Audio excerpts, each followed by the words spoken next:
حي على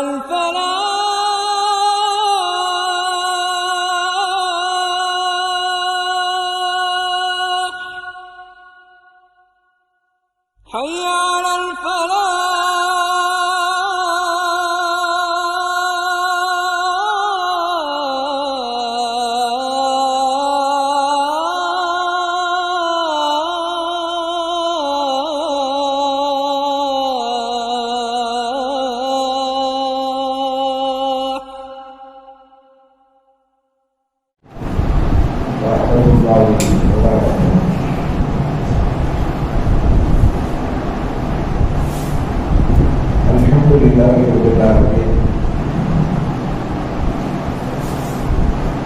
نحمده ونستعينه ونستغفره ونعوذ بالله من شرور انفسنا وسيئات اعمالنا من يهده الله فلا مضل له ومن يضلل فلا هادي له واشهد ان لا اله الا الله وحده لا شريك له واشهد ان محمدا عبده ورسوله يا أيها الذين آمنوا اتقوا الله حق تقاته ولا تموتن إلا وأنتم مسلمون يا أيها الناس اتقوا ربكم الذي خلقكم من نفس واحدة وخلق منها زوجها وبث منهما رجالا كثيرا ونساء واتقوا الله الذي تساءلون به والأرحام إن الله كان عليكم رقيبا يا أيها الذين آمنوا اتقوا الله وقولوا قولا سديدا يصلح لكم أعمالكم ويغفر لكم ذنوبكم ومن يطع الله ورسوله فقد فاز فوزا عظيما فإن خير الحديث كتاب الله وخير الحديث هدي محمد صلى الله عليه وسلم وشر الأمور محدثاتها وكل محدثة بدعة وكل بدعة ضلالة وكل ضلالة في النار. வார்த்தைகளில் சிறந்தது அல்லாஹ்வுடைய வார்த்தை என்றும் வழிகாட்டுதலில் சிறந்தது நபிகள் நாயகம் ஸல்லல்லாஹு அலைஹி வஸல்லம் அவர்களுடைய வழிகாட்டுதல் என்றும் காரியங்களில் மிக மிக கெட்டது மார்க்கங்களில் பித்அத்துகளை உண்டாக்குவது, ஒவ்வொரு பித்அத்தான காரியங்களும் வழிகேடுகள் அனைத்தும் உங்களை நரகில் கொண்டு போய் சேர்க்கும் என்று நபிகள் நாயகம் ஸல்லல்லாஹு அலைஹி வஸல்லம் அவர்கள் தங்களுடைய ஒவ்வொரு சொற்பொழிவின் தொடக்கத்திலும் இந்த மனித சமுதாயத்திற்கு நினைவுபடுத்தியதை சிறப்புமிக்க இந்த மாதத்தில் அல்லாஹ்வுடைய ஆலயத்தில் ஒன்று கூடியிருக்கின்ற உங்களது சிந்தனையிலும் அந்த நபிமொழியை நினைவுபடுத்தி என்னுடைய உரையை தோன்றுகிறேன். அல்லாஹ்வினுடைய மார்க்கத்தில் சொல்லப்பட்ட சட்டத்திட்டங்களுக்கு ஏற்ப நம்முடைய வாழ்வை நாம் அமைத்து மரணிக்கும் பொழுது உண்மையில் முஸ்லிமாக மரணித்து மன்னரையிலும் மறுமையிலும் வெற்றி பெறுகின்ற ஒரு கூட்டத்தாரில் அல்லாஹ் எல்லோரையும் எழுப்பி சொர்க்கத்தில் நபிமார்களோடு நம்மையும் நம்முடைய குடும்பத்தாரையும் ஏகத்துவத்திற்காக வேண்டி இந்த உலகத்தில் வாழ்ந்து மரணித்து மன்னரையில் வாழ்ந்து கொண்டிருக்கின்ற எல்லோரையும் அல்லாஹ் ஒன்று சென்றாங்க. அன்பார்ந்த சகோதரர்களே, யாரெல்லாம் இஸ்லாத்தை மார்க்கமாக ஏற்றுக்கொண்டு அல்லாஹ்வுக்கு கட்டுப்பட்டு முஸ்லிம்களாக இஸ்லாம் கூறுகின்ற அனைத்து காரியங்களையும் நம்புகின்ற மூமின்களாக இந்த உலகத்தில் யாரெல்லாம் வாழ்கிறார்களோ அவர்களுக்கு அல்லாஹ் தஆலா கொஞ்சம் விசேஷமாக பல்வேறு வகையான நன்மைகளை அல்லாஹ் ரப்பல் ஆலமீன் செய்கிறார். இந்த உலகத்தில் அதிகப்படியான நன்மையான காரியங்களை செய்கிறவர்கள் யார் என்று பார்த்தால் கிறிஸ்தவர்கள். மருத்துவக் கல்லூரிகள், அனாதை இல்லங்கள், இன்னும் எத்தனையோ மனிதநேய காரியங்களை எல்லாம் கிறிஸ்தவர்கள் செய்கிறார்கள். இஸ்லாம் அல்லாத நிறைய சகோதரர்கள் ரமதானுடைய மாதத்திலே நோன்பு வைக்கிறார்கள். நோன்பு திறக்கும் போது முஸ்லிம்களோடு சேர்ந்து நோன்பு திறக்கிறார்கள். இஸ்லாத்தை குறித்து மிக தெளிவாக தொடர் உரைகளை நிகழ்த்துகிறார்கள். திருக்குரானோடு தொடர்பு வைத்து திருக்குரான் கருத்துக்களை தொலைக்காட்சி வாயிலாக மக்களுக்கு எடுத்துரைக்கிறார்கள். நபிகள் நாயகம் ஸல்லல்லாஹு அலைஹி வஸல்லம் பொன்மொழிகளை இந்த மனித சமுதாயத்திற்கு எடுத்துச் சொல்கிறார்கள். இப்படி இஸ்லாம் அல்லாத சகோதரர்கள் நிறைய பேர்கள் இந்த உலகத்திலே நிறைய நன்மைகளை செய்கிறார்கள். நபிகள் நாயகம் ஸல்லல்லாஹு அலைஹி வஸல்லம் இடத்தில் ஒரு நபித்தோழர் வந்து கேட்டார், யார சொல்லலாம், இஸ்லாத்தை ஏற்காத முஸ்லிம்கள், இணை வைக்கக்கூடிய மக்கள், அவர்கள் செய்கிற நல்லறங்களுக்குரிய கூலி என்ன, யார சொல்லலாம்? நபிகள் நாயகம் ஸல்லல்லாஹு அலைஹி வஸல்லம் சொன்னார்கள், அவர்களுக்கு கூலி உண்டு, உலகத்தில் மட்டும்தான். ஆனால் மறுமையில் அவர்களுக்கு எந்த வகையான நற்பலன்களும் கிடையாது.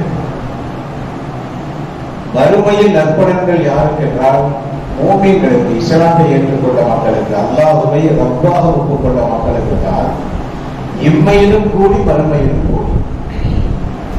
அவர்களுக்கு இம்மையில் மட்டும்தான் கூலி. எந்த அளவுக்கு இம்மையில் அவர்களுக்கு கூலி என்றால், அல்லாஹ் திருக்குர்ஆனிலே ஒரு இடத்தை சொல்றார், மூமின்களே, நீங்கள் எல்லாம் அவநம்பிக்கை கொண்டு விடுவீர்கள் என்பதற்காக வேண்டி ஒரே ஒரு காரியத்தை மட்டும் நான் செய்யாமல் இருக்கிறேன். அல்லாஹ் என்ன சொல்றான்? இஸ்லாத்தை ஏற்றுக்கொண்ட மக்கள், மூமின்கள், இபாதத்துகளிலே தன்னை ஈடுபடுத்திக் கொண்டிருக்கிற மக்கள் எல்லாம் நிராசை அடைந்து விடுவார்கள். அல்லாஹ் நமக்கு தரலையே, அல்லாஹ் நம்மை கைவிட்டு விட்டானா, அல்லாஹ் நம்மை மறந்து விட்டானா என்று நிராசை அடைந்து விடுவீர்கள் என்று நான் பார்க்கிறேன். இல்லாவிட்டால் இந்த இறை நிராகரிப்பாளர்களுடைய வீடுகளை தங்கமாக ஆக்கியிருக்கேன். அவர்கள் ஏறி செல்கிற படிக்கட்டுகளை எல்லாம் தங்கமாக அமைத்திருப்பேன். நீங்கள் நிராசை அடைந்து விடுவீர்கள் என்பதற்காக வேண்டி விட்டு வைத்திருக்கிறேன் என்று அல்லாஹ் சொல்றார். அப்போ உலகத்தில் எல்லாம் மாறி மாறி கொடுப்பான். யாருக்கு? இஸ்லாம் அல்லாத சகோதர சகோதரிகள். நபிகள் நாயகம் ஸல்லல்லாஹு அலைஹி வஸல்லம் மூமின்களை குறித்து பேசும்போது, நான் மூமின்களை குறித்து ஆச்சரியப்படுகிறேன் என்று சொல்றார்கள். அல்லாஹ்வுடைய ரசூலே ஒரு ஆச்சரியமான மனிதர். அவருக்கு வழங்கப்பட்ட வேதம் ஒரு ஆச்சரியமானது. சொர்க்கமும் நரகமும் அவருக்கு காட்டப்பட்டிருக்கிறது. அதே மிகப்பெரிய ஆச்சரியம். அப்படிப்பட்ட பல ஆச்சரியத்திற்கு உரிய ரசூல் ஸல்லல்லாஹு அலைஹி வஸல்லம் அவர்கள் சொல்றார்கள், நான் மூமின்களை நினைத்து ஆச்சரியப்படுகிறேன். என்னவா? அவர்களுக்கு ஒரு தீமை ஏற்பட்டாலும் அல்லாஹ் நன்மையாக இருந்து சொல்கிறான். அவர்களுக்கு ஒரு நன்மை செய்தாலும் அதையும் அல்லாஹ் நன்மையாக எழுதுகிறான். எப்படி யார சொல்லலாம்? சஹாபாக்கள் கேட்டாங்க. ஒரு இறை விசுவாசிக்கு ஒரு துன்பம் வருகிறது, பொருளாதார நஷ்டமோ, நோயோ, கவலையோ, துன்பமோ, நெருங்கிய உறவினர்களுடைய இழப்போ, ஏதாவது ஒன்று வரும்போது அந்த இறை விசுவாசி என்ன செய்கிறான்? இன்னாலில்லாஹி வ இன்னா இலைஹி ராஜிஊன். நாமே அல்லாஹ்விடத்தில் செல்லும் போது இந்த சோதனைகள் ஒன்றும் பெரிதல்ல என்று பொறுமை காக்கிறானே, உடனே அவனுக்கு நன்மை எழுதப்படுகிறது. அவன் நன்மையை செய்தாலும் நன்மை எழுதப்படுகிறது. அவனை நினைத்து நான் ஆச்சரியப்படுகிறேன் என்று ரசூல் ஸல்லல்லாஹு அலைஹி வஸல்லம் அவர்கள் சொன்னார். அப்போ மூமின்களுடைய எந்த செயலை எடுத்துக்கொண்டாலும் அது நன்மைதான். இன்னும் தெளிவாக சொல்ல வேண்டுமானால் நீங்கள் எல்லாம் ஆச்சரியப்படுவீர்கள். நன்மை தீமை எழுதுகிற மனக்கு எல்லா மனிதர்களுக்கும் உண்டு, இல்லையா? எல்லா மனிதர்களுக்கும் உண்டு. ஒரு அடியான் ஏதாவது ஒரு பாவம் செய்வதற்காக வேண்டி மனதில் எண்ணுகிறான். சைத்தானுடைய எண்ணத்துல ஒரு பாவம் செய்தால் என்ன என்று மனிதன் எண்ணுகிறான் பாவத்தை பற்றி. உடனே வானவர் அல்லாஹ்வுக்கு தகவல் கொடுக்கிறார், யா அல்லாஹ், அனைத்தையும் அறிந்தவன் அல்லாஹ், யா அல்லாஹ், பாவம் செய்ய எண்ணுகிறானே. உடனே அல்லாஹ் சொல்கிறான், எண்ணினால் அதை நீங்கள் பதிவு செய்யக்கூடாது மூமின்களுக்கு, எதுவரை அவன் செயல்படுத்தாத வரை. அவன் அந்த பாவத்தை செய்தால் ஒரே ஒரு தீமையை மட்டும் எழுதுங்கள். பாருங்க, அடுத்தது அல்லாஹ் சொல்றான், அவன் பாவம் செய்யாம விட்டான், எண்ணி விட்டான், ஆனா செய்யல. எத்தனையோ எண்ணங்கள் உள்ளத்துல வந்துட்டு போதானே செய்யும், ஆனா எண்ணம் வந்தது, ஆனா செய்யல. உடனே அல்லாஹ் சொல்றான், எண்ணிய அந்த பாவத்தை அவன் செய்யாமல் இருந்தானே அதற்கு ஒரு நன்மையை எழுதுங்கள் என்று அல்லாஹ் சொல்றான். பாருங்க, தீமையை செய்ய எண்ணுகிறான், எண்ணியதற்காக வேண்டி குற்றம் எழுதாதீர்கள் என்று அல்லாஹ் சொல்றான். பாவத்தினுடைய வரிசையில் அதை எழுதி விடாதீர்கள் என்று அல்லாஹ் சொல்றான். எண்ணியதை அவன் செயல்படுத்தாவிட்டால், அவன் என்னை அஞ்சி அவன் செயல்படுத்தாத காரணத்தினால் நன்மையை எழுதிவிடுங்கள் என்று அல்லாஹ் சொல்றான். யாரெல்லாம் ஒரு நன்மையை செய்ய எண்ணுகிறானே, தர்மம் கொடுக்கவோ ஏதாவது ஒரு நன்மையை செய்ய எண்ணுகிறானே, எண்ணிய உடனே அவனுக்கு நன்மையை பதிவு செய்யுங்கள். எண்ணியதை செயல்படுத்தினால் அந்த எண்ணத்திற்கு ஏற்றவாறு ஒன்றிலிருந்து 11 மடங்கு நன்மையை எழுதுங்கள். இதெல்லாம் யாருக்குரிய பரிசு? மூமின்களாகிய நமக்குரிய பரிசு. அடுத்து, பாவங்களை அல்லாஹ் தஆலா எப்ப மன்னிப்பான்? நம்முடைய பாவத்தை அல்லாஹ் தஆலா எப்பொழுது மன்னிப்பான்? தௌபா செய்தால் மன்னிப்பான், அவன் நாடினான். பிரார்த்தனை செய்தால் மன்னிப்பான், அவன் நாடினான். நல்லறங்கள் செய்யும் போதே பாவங்கள் மன்னிக்கப்படும், அல்லாஹ் நாடினான். சும்மாவே இருந்தா பாவம் மன்னிக்கப்படுமா? மன்னிக்கப்படுமாங்க? மன்னிக்கப்படாது. நமக்கு அறிவு சொல்றது, சும்மாவே இருந்தா அவெல்லாம் மன்னிக்கப்படாது.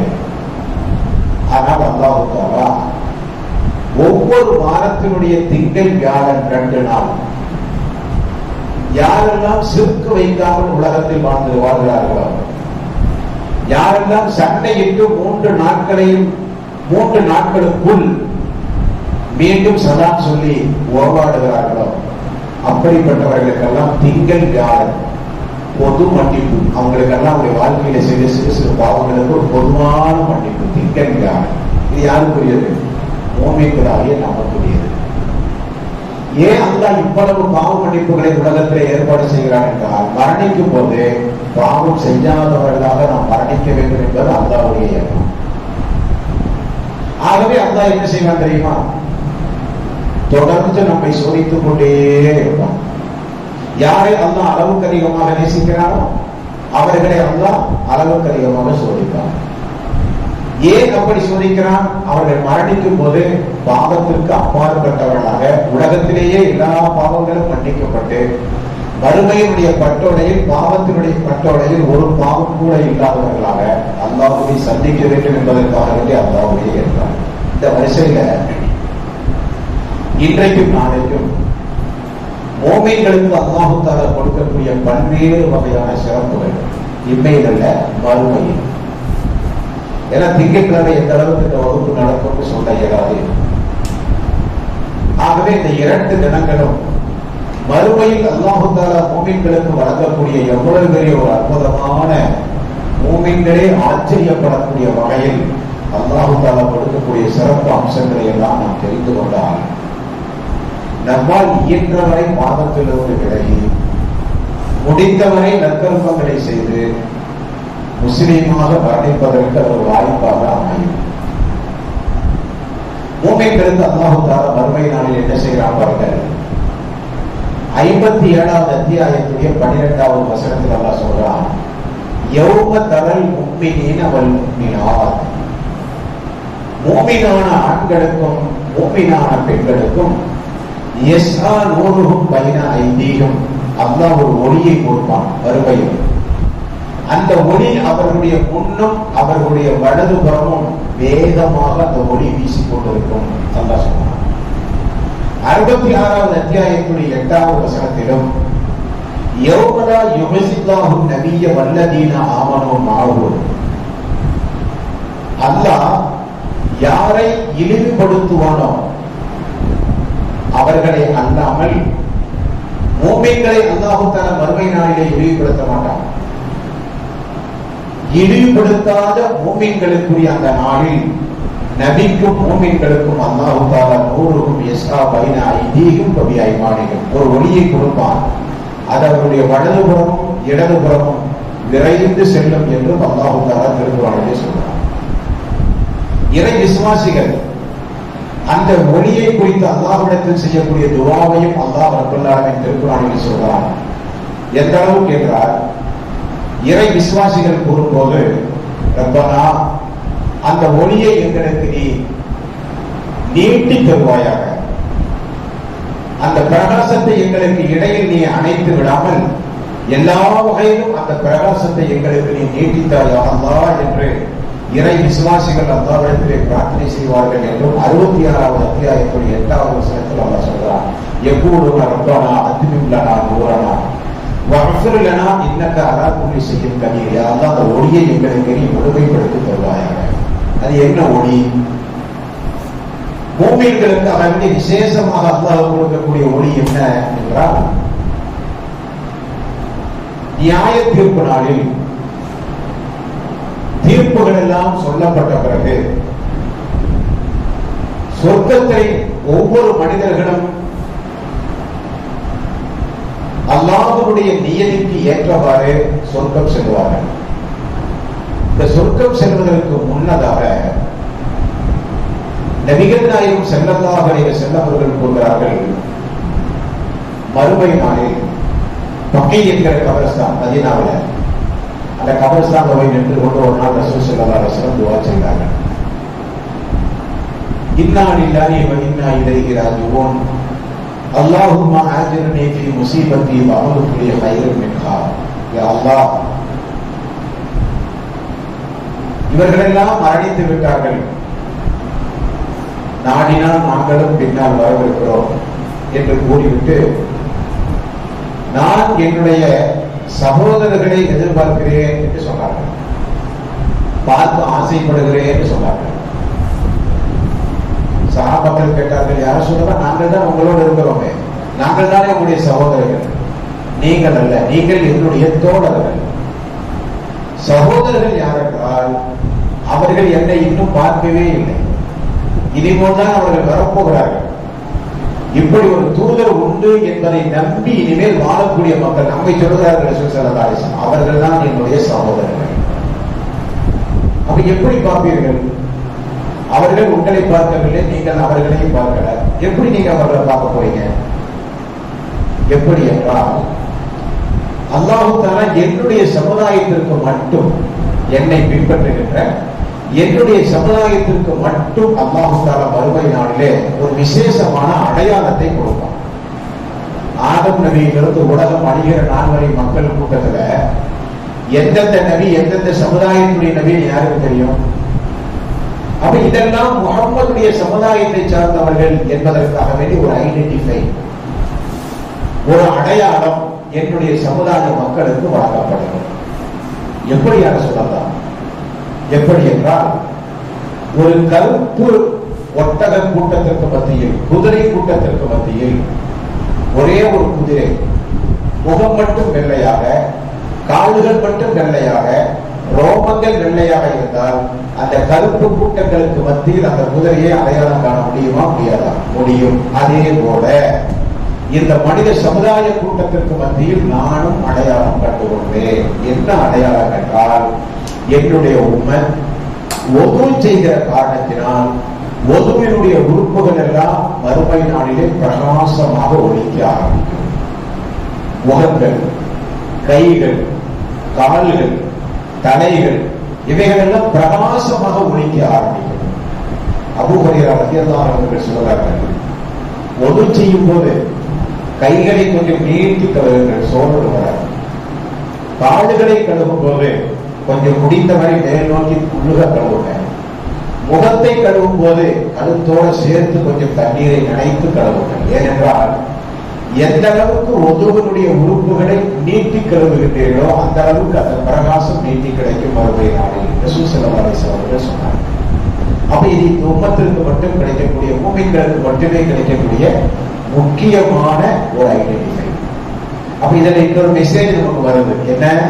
யாரெல்லாம் தொழுகளையோ அவங்க இந்த உம்மத்திலேயே படமாட்டாங்க. அப்படி ஒரு மெசேஜ் இருக்குள்ள இருக்கு. யாரெல்லாம் தொழுகையோடு தொடர்பு இருக்கிறார்களோ அவர்கள் தான் ஒது செய்வார்கள். யாரெல்லாம் ஒதுவோடு தொடர்பு இருக்கிறார்களோ அவர்கள் இபாதத்திற்குரிய மக்கள். தொழாத மக்கள் இந்த உம்மத்திலே, இந்த சமுதாயத்திலேயே படமாட்டார்கள். அப்படி இந்த மனித சமுதாயத்தில் இறை விசுவாசிகளுக்கு அல்லாஹ் தஆலா மறுமை நாளில் கொடுக்கக்கூடிய முக்கியமான அம்சங்களில் ஒன்று அவருடைய உடல் உறுப்புகள் எல்லாம் பின்ன ஆரம்பிக்கும். இவர்கள் எல்லாம் முகமதுடைய சமுதாயத்தை சார்ந்தவர்கள். அதே மாதிரி நம்முடைய சமூகத்திற்கு மட்டும் ஒரு சிறப்பு வறுமை என்ன, கௌசர் என்கிற தடாகத்தில் நீர் அருந்துகிற பாக்கியம். வேற வேற சமுதாயத்திற்கு தாகம் தீர்க்க அல்லாஹ் என்ன ஏற்பாடு செய்து வைத்திருக்கிறார் தெரியாது. நமக்கு அல்லாஹ் தஆலா மறுமை நாளில் தடாகத்தில் நீர் அருந்துகிற ஒரு பாக்கியத்தை அல்லாஹ் ரப்பல் ஆலமீன் வைத்திருக்கிறார். காரணம், தலைக்கு மேல் சூரியன் கொண்டு வரப்பட்டு வியர்வியால் மனிதர்கள் மூழ்கி அல்லாஹ்வுடைய நீதிமன்றத்தில் நிற்பான். நிழலே இருக்காது, அல்லாஹ்வுடைய அரசுடைய நிழலை தவிர.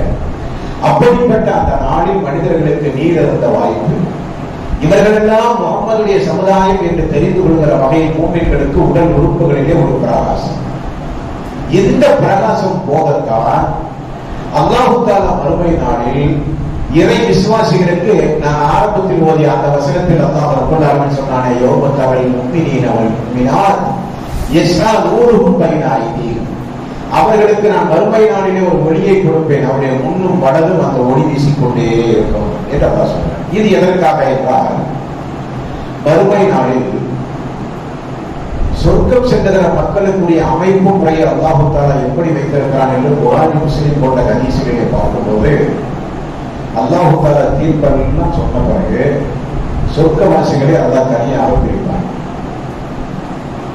அந்த பாலம் கடந்துதான் சொர்க்கம் செல்ல வேண்டும். பாலம் எப்படிப்பட்ட பாலம்? நபிகள் நாயகம் ஸல்லல்லாஹு அலைஹி வஸல்லம் சொல்கிறார்கள், அது ஒரு இருள் சூழ்ந்த பாலம், வெளிச்சம் இருக்காது. நரகத்திற்கு மேல் கொண்டு வந்து அப்படியே அந்த பாலத்தை அல்லாஹ் ரப்பல் ஆலமீன் நிறுவுவான். கீழே பார்த்தா நரகம். ஒவ்வொரு நிமிடமும் உயிரை கையில் பிடித்துக் கொண்டுதான் அந்த பாலத்தை கடந்து மனிதன் செல்ல வேண்டும். அப்படிப்பட்ட அந்த பாலத்தை, இருள் சூழ்ந்த அந்த பாலம் வலுவெழுப்பு தன்மை உடையது. நடந்தால் மனிதன் திடீரென கீழே விழுகிற வலுவெழுப்பு தன்மை உடையது. நஜ்ரான் தேசத்தினுடைய முற்களை போல கொக்கிகள் கொண்ட முற்கள் நிறைந்த பாலம். அவனுடைய பாவத்துக்கு ஏற்றவாறு பிடித்து இழுக்கக்கூடிய கொக்கிகள் நிறைந்த பாலம். அவன் பாருங்க, இருள் சூழ்ந்த பாலம், வலுவெழுப்பு தன்மையுடைய பாலம், கொக்கிகள் நிறைந்த பாலம். இந்த பாலத்தை கடந்து செல்வதற்கு அல்லாஹ் கொடுக்கக்கூடிய பிரகாசம் தான் இறை விசுவாசிகளுக்கும் நபிமார்களுக்கும் அந்த வெளிச்சம். இந்த தீர்ப்பு சொன்ன பிறகு அந்த பாலத்தை கடந்து செல்லும் போது முனாஃபிக்குகள் இருப்பான, முஸ்லிம்களோடு சேர்ந்துள்ள முனாஃபிக், அவர்களுக்கு திடீரென அந்த பிரகாசம் அணைந்து விடும். மூமின்களுக்கு மட்டும் மிஞ்சி நிற்கும் பாலம் கடக்கிற நேரத்தில். யௌம யகூலல் முனாஃபிகீன வல் முனாஃபிகாத் இல்லதீன ஆமனூ, 57வது அத்தியாயத்துடைய 13வது வசனம். முனாஃபிக்கான ஆட்களும் முனாஃபிக்கான பெண்களும் இறை விசுவாசிகளிடத்திலே சொல்வார்கள், உல்லுனா நக்தபிஸ் மின் நூரிக்கும், உங்களுடைய பிரகாசத்தை கொஞ்சம் எங்களுக்கும் தந்து எங்களையும் உங்களோடு கொஞ்சம் அழைத்து செல்லுங்கள் என்று அவர்கள் சொல்லுவார்கள். அப்பொழுது இறை விசுவாசிகள் சொல்வார்கள், வராக்கும் பழுத்தமிசு நூறா, எங்களுடைய பிரகாசம் எல்லாம் உங்களுக்கு தர முடியாது, வேண்டுமானால் உங்களுடைய பின்புறத்திலே போய் உங்களுடைய பிரகாசத்தை தேடிக் கொள்ளுங்கள் என்று அவர்கள் சொல்வார்கள். முனாஃபிக்குகள் சொல்வார்கள், யுனாதூனகும் அலன்னக்கும் மஅக்கும், நாங்கள் உங்களோடு இருக்கவில்லையா, நாங்கள் உங்களோடு பழகவில்லையா, உங்களோடு சேர்ந்து நாங்கள் வசிக்கவில்லையா என்று சொல்வார்கள். காடுபலா, நாம் உண்மைதான், ஆனால் உங்களை நீங்களே துனியாவில் வாழும்போது துன்பத்திற்கு ஆளாக்கி கொண்டீர்கள். சந்தேகம் கொண்டீர்கள், நீங்கள் ஒன்றை எதிர்பார்த்தீர்கள். முனாஃபிக்கு 10 மூமின்கள் சொல்வார்கள், துனியாவில் வாழும்போது மறுமையை பற்றி பேசும்போது திட்டம் கொண்டிருக்கிறது, துனியாவில் வாழும்போது மறுமையை பற்றி பேசினால் சந்தேகம் கொண்டீர்கள், துனியாவில் வாழும்போது இஸ்லாத்தை பற்றி பேசினால் வெறுப்பு கொண்டீர்கள், துனியாவில் வாழும்போது சொர்க்கத்தை பற்றி பேசினால் கிண்டல் எடுத்தீர்கள், துனியாவில் வாழும்போது நரகத்தை குறித்து அச்சமூட்டி எச்சரிக்கை செய்தால் பொதுப்போக்காக இருந்தீர்கள். நாங்களும் அதே போலத்தான் இருப்போம் என்று நீங்கள் எதிர்பார்த்தீர்கள். வஹர்ரத்துக்கும் அமானியு ஹத்தா ஜாஅல்லாஹ், அல்லாஹ்வுடைய கட்டளை உங்களுக்கு வரும் வரை சந்தேகத்திலேயே உலகத்தை நீங்கள் கழித்தீர்கள் என்று சொல்லி முனாஃபிக்குகளை அவர்கள் நிராகரித்து விடுவார்கள். சரி, முனாஃபிக்களை நிராகரித்தாச்சு. மூமின்கள் எல்லாம் சொர்க்கத்திற்காக வேண்டி போறார்கள். மூமின்கள் அந்த சொர்க்கத்திற்கு அந்த பாலத்தை எப்படியெல்லாம் கடப்பார்கள் என்பதை ரசூல் ஸல்லல்லாஹு அலைஹி வஸல்லம் அவர்கள் சொல்கிறார்கள். இது புகாரி என்கிற நபிமொழி தொகுப்பில் 7437 7439 செய்தி. அந்த கடுமையான பாலம், அந்த பாலத்தை கடக்கும் போது நபிமார்களும் மூமின்களும் ஒரே ஒரு வார்த்தையை திரும்ப திரும்ப சொல்லுவார்கள். என்ன வார்த்தை? அல்லாஹும்ம ஸல்லிம், அல்லாஹும்ம ஸல்லிம், அல்லாஹும்ம ஸல்லிம். அல்லாஹ்வே எங்களை காப்பாற்று. யாரு? நபிமார்கள். ஆதம் நபியிலிருந்து ரசூல் ஸல்லல்லாஹு அலைஹி வஸல்லம் அவர்கள் வரை உள்ள நபிமார்கள், அவர்களோடு சேர்ந்து சொர்க்கம் செல்வதற்கு விதியாக்கப்பட்டிருக்கிற மூமின்கள். அல்லாஹும்ம ஸல்லிம், அல்லாஹும்ம ஸல்லிம், அல்லாஹும்ம ஸல்லிம். அல்லாஹ்வே எங்களை காப்பாற்று, அல்லாஹ்வே எங்களை காப்பாற்று, அல்லாஹ்வே எங்களை காப்பாற்றுகிற வாசகத்தை தான் அவர்கள் திரும்ப திரும்ப சொல்லிக் கொண்டே செல்வார்கள். சரி, இவ்வளவு படு பயங்கரமான இந்த பாடத்தை எப்படி கடப்பார்கள் இறை விசுவாசிகள்? நபிகள் நாயகம் ஸல்லல்லாஹு அலைஹி வஸல்லம் அவர்கள் சொன்னார்கள், யுகாலு லஹா அஸ்ஸஹதான் அல் முஃமினு அலைஹா கத்தர். மூமின்கள் அந்த பாடத்தை கண் சிமிட்டும் நேரத்திற்குள் கடக்குமாறு அல்லாஹ் வச்சிருக்கான். மூமின்களை, நபிமார்களை கண்ணை மூடி திறக்கப்பதற்குள் அந்த பாடத்தை அவர்கள் கடப்பார்கள். இல்லாவிட்டால் வக்கல் பர்கி, மின்னல் அடிக்கும் வேகம் எந்த அளவுக்கு வேகமோ அதே போல மின்னல் வேகத்தில் கடப்பார்கள். வக்கர்ரி, வேகமாக அடிக்கக்கூடிய காற்றுடைய வேகத்திலும் கடப்பார்கள். வகஜாபீதல் கைலி வர்ரிகாம், பந்தய குதிரைகள், ஒட்டகங்கள் எப்படி விரைவாக ஓடுமோ அதே போல கடக்கக்கூடிய மக்களும் இருப்பார்கள். வனாஜின் முசல்லமுன், காயம் ஏற்பட்டு தப்பித்து போகக்கூடிய மக்களும் உண்டு. வனாஜின் மஹதூஸ், காயத்தோடு செல்கிற மக்களும் உண்டு. வமக்தூசுன் ஃபீ நாரி ஜஹன்னம், நரகத்தில் கிடந்து விடுகிற மக்களும் உண்டு. ஹத்தா யமுர்ரு வாஹிரும் யுஸ்ஹபு ஸஹபன், இறுதியில் கடுமையாக இழுத்து நரகத்திற்கு செல்லப்படுகிற மனிதர்களும் அங்கே இருப்பார்கள். இப்படி பலதரப்பட்ட மனிதர்களும் அந்த பாலத்தை கடந்து போவாங்க. சொர்க்கத்துக்கு வாசலில் போய் நின்ற உடனே இறை விசுவாசிகள் திரும்பி பார்த்தார்கள். அவர்களோடு வந்த நிறைய மக்களை காணும். நபிமார்கள் வந்துட்டாங்க. அல்லாஹ் நரகத்தினுடைய சிறிய வேதனை கூட இல்லாமல் சொர்க்கம் செல்லக்கூடிய மக்கள் யார் என்று அல்லாஹ் முடிவு செய்தால் அவர்களும் வந்துட்டாங்க. ஆனால் இவர்கள் சொர்க்கம் செல்லாமல் அல்லாஹ்விடத்திலே மன்றாடுவார்கள். என்ன மன்றாடுவார்கள்? வஇதா ரஅவ் அன்னஹும் கத் நஜவ் ஃபீ இஹ்வானிஹிம், இறை விசுவாசிகள் தப்பித்து விட்டோம் என்பதை உணர்ந்த பிறகு தங்களுடைய சகோதரர்களுக்காக. எந்த சகோதரர்கள்? கது தபையனக்கும் மினல் முஃமினின் யௌமைதில் லில் ஜப்பார், சர்வ அதிகாரம் படைத்த அல்லாஹ்விடத்தில் அந்த இறை விசுவாசிகள் எப்படி மன்றாடுவார்கள் என்று அல்லாஹ் சொல்வதாக ரசூல் ஸல்லல்லாஹு அலைஹி வஸல்லம் சொல்கிறார்கள். உங்களுக்கென்று இருக்கக்கூடிய ஒரு உரிமையை உலகத்தில் எந்த அளவுக்கு மிக கடுமையான முயற்சி செய்து அடைய விரும்புவீர்களோ, அந்த உரிமைக்காக வேண்டி மன்றாடி போராடுவீர்களோ, அதே போல ஒரு இறை விசுவாசி தன்னுடைய இன்ன பிற இறை விசுவாசிகளுக்கு அல்லாஹ்விடத்திலே மன்றாடுவான். என்ன சொல்லி மன்றாடுவான்? ரப்பனா யஹ்வானுனா கானு யுஸல்லூன மஅனா, எங்களோடு தொழுதான் யா அல்லாஹ். வயஸூமூன மஅனா, எங்களோடு நோன்பு வைத்தான் யா அல்லாஹ். வயஅமலூன மஅனா, எங்களோடு நற்செயல் புரிந்தான் யா அல்லாஹ். அவனை காணலையே. எங்களோடு தான் சேர்ந்துதான் ஒரு பள்ளியை உருவாக்கினார்கள், கட்டினார்கள், நிறைய நற்பணிகளை செய்தார்கள், தொழுதார்கள், நோன்பு வைத்தார்கள், அவர்களை காணவில்லையே யா அல்லாஹ். இறை விசுவாசிகள் மன்றாடுவார்கள். அப்ப இந்த இறை விசுவாசிகள் எந்த அளவுக்கு மதிப்பு மிக்கவர்கள் என்பதை நரகவாசிகள் பார்க்க வேண்டும், முஸ்லிம்கள் பார்க்க வேண்டும். யாரெல்லாம் நரகத்திற்குரியவர்கள் என்று அல்லாஹ் தீர்மானித்தானோ எல்லோரும் பார்க்கக்கூடிய வகையில் அந்த இறை விசுவாசிகளுக்கு அல்லாஹ் தஆலா ஒரு கண்ணியத்தை இந்த இடத்திலே கொடுத்தார். இப்படி இந்த இறை விசுவாசிகள் சொல்றாங்க, அல்லாஹ் பாரத கடந்து வரும்போது இவரை எல்லாம் காணல, ஆனா எங்களோடு வாழ்ந்தாங்க, நோன்பு வச்சாங்க, தொழுதாங்க, நல்லறம் செய்தார்கள், ஆனால் இவர்களை எல்லாம் காணலையே யா அல்லாஹ் என்று சொல்லும் போது இந்த இறை விசுவாசிகளுடைய அந்த மன்றாட்டத்தை அல்லாஹ் தஆலா ஏற்றுக்கொண்டு நரகத்திற்கு சென்று நீங்கள் உங்களுடைய அந்த சகோதரர்களை அடையாளம் கண்டு நீங்கள் உங்களுடைய பரிந்துரையின் பேரில் அவர்கள் வெளியேற்றப்படுவார்கள் என்று சொல்லப்படும். நரக காவலாளிகளை அல்லாஹ் அழைக்கிறான். இவர்கள் யாரையெல்லாம் பரிந்துரை செய்கிறார்களோ அவர்களை நரகத்திலிருந்து வெளியேற்றுங்கள் என்று சொல்லப்படும். நாம் போய் பார்ப்போம். அல்லாஹ் நாடினார். பார்க்கும்போது நரகத்தில் விழுந்த அந்த சகோதரனுடைய முகம் மட்டும் தெரியாது, கழுத்துக்கு கீழெல்லாம் கரிந்திருக்கும். காரணம், அடையாளம் தெரிகிற வகையில் அல்லாஹ் அந்த ஏற்பாட்டை செய்திருக்கின்றான். வெளியேற்றப்பட்ட உடனே மாவுல் ஹயாத் என்று சொல்லப்படுகின்ற மறு ஜீவன் என்று சொல்லுகின்ற ஒரு நதி, அந்த மிகப்பெரிய அந்த ஆற்றில் அவர்கள் கொண்டு வந்து கொட்டப்படுவார்கள்.